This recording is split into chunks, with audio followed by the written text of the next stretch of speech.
Dear student, up to this stage in water technology unit, we had discussed water treatment process. Right now, after doing the water treatment, still our water having particular kind of hardness in ppm. So for that, to remove such a hardness, we have to perform water purification technology. So two type of water purification technologies are there. First, reverse osmosis, and second is electrodialysis. So second electrodialysis technique I will explain in later video. Let's see RO, reverse osmosis. Shortly it is represented by RO. क्या होता है RO में? RO में it is opposite to osmosis process. Osmosis process का opposite जो process होती है उसको रिवर्स ऑस्मोसिस कहते हैं. ऑस्मोसिस में क्या होता है, सॉल्वेंट का जो फ्लो होता है वो lower concentration to higher concentration होता है.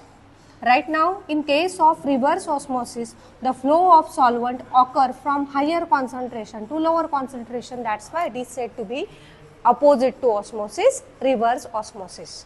क्या होता है प्रिंसिपल में, देखो हमें क्या करना है, पानी के अंदर जो हार्डनेस कॉजिंग सॉल्ट है उनको रिमूव करना है और हमारा पानी करना है प्योर.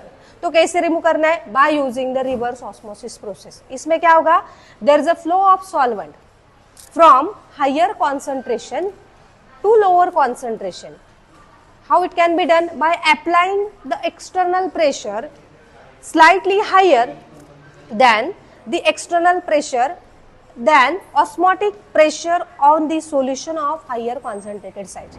मतलब क्या, हमने रिवर्स ऑस्मोसिस प्रोसेस में हायर कॉन्सेंट्रेटेड सॉल्यूशन मतलब इम्प्योर सॉल्यूशन में, जैसे कि सी वाटर है, इस सी वाटर को मैंने कंपार्टमेंट में डाला, उसके एक्सटर्नल प्रेशर ऑस्मोटिक प्रेशर से हायर एक्सटर्नल प्रेशर उस साइड पे अप्लाई किया, तो what ever the impurities are there, they are remain in one compartment and the solvent flow from the impure higher concentrated side to lower concentrated side. So we get the pure solvent to another compartment, that is called as a reverse osmosis principle. क्या diagrammatic representation क्या है, देखो दो compartment होते हैं. एक compartment में हम लोग इम्प्योर वाटर फिल करने हैं, जैसे कि मैंने यहाँ पे सी वाटर फिल किया है. देन दो कंपार्टमेंट सेपरेट किए गए हैं semi permeable membrane. Now, after making this two compartment, we are having the external pressure. हमने क्या किया कि external pressure higher concentrated side पे अप्लाई किया, तो इस impure water में जो impurities हुए वो इसी compartment में रहने वाली है, whereas the solvent का जो flow होने वाला है वो higher to lower compartment flow होने वाला है. और higher concentrated to lower concentrated solution में सॉल्वेंट का फ्लो होगा.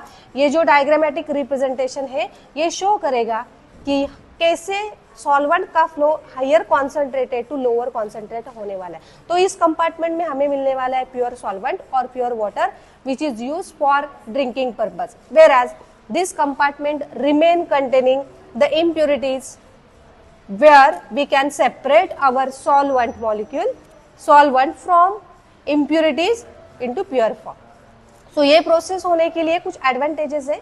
क्या एडवांटेजेस है, whatever the it is used to remove the dissolve salt as well as organic substance along with the bacteria viruses present in the water. मतलब इस process का use करके हम लोग पानी के अंदर जो डिजॉल्व सॉल्ट है वो निकाल लेंगे, अलॉन्ग विथ अगर पानी में कुछ बैक्टीरिया हो, वायरसेस प्रेजेंट है, तो वो निकालने के लिए भी हम लोग ये रिवर्स ऑस्मोसिस प्रोसेस यूज करेंगे. Second, it also use to remove the silica particle. अगर इस इम्प्योर फॉर्म में इम्प्योरिटी कंटेनर में और टैंक में और कंपार्टमेंट में कुछ सिलिका पार्टिकल है, तो वो भी क्या होने वाली है, सेपरेट होने वाली है.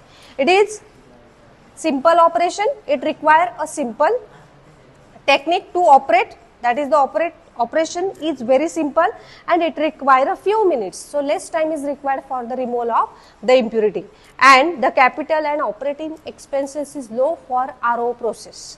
Along with the advantages there are certain disadvantages or limitation. क्या है वो limitation, देखो as we say that it can remove the dissolved salt, so along with this it also remove the essential mineral required for the human body. कौन से हो, calcium है, magnesium है, iron है, ये भी हम आरओ प्रोसेस से निकाल लेते हैं। सपोज बैक्टीरिया एंड वायरसेस, इनकी जो साइज है, अगर वो पोरस मेम्ब्रेन की जो साइज है उससे कम है तो they can not be remove. So the size of the bacteria and viruses which is smaller than the size of pores of the semi permeable membrane, they cannot be removed, then they can be moved from this side, higher concentrated side to lower concentrated side. It is one of the disadvantages.